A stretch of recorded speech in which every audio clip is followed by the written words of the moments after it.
Up until now, we've assumed rest conditions for all the solutions we've found. That is, that the displacement and the velocity at time equals 0 are both 0. Clearly, that's not always going to be the case, but fortunately, it's relatively easy to deal with the non-zero initial conditions case. So, for example, we've got a rectangular forcing function, and let's say the initial conditions are x0, that is the displacement at time equals 0 is x0, and at time equals 0, the velocity is x dot 0, so non-zero initial conditions.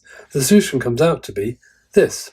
And you can see that the first term is the case for 0 initial conditions or rest conditions, and then you add the second two terms on to account for those non-zero initial conditions. And notice that last term is we saw at the end of chapter 2. That was the solution for a homogeneous equation with non-zero initial conditions. So you simply add that on to the solution for the at-rest conditions, and you get your solution for non-zero initial conditions.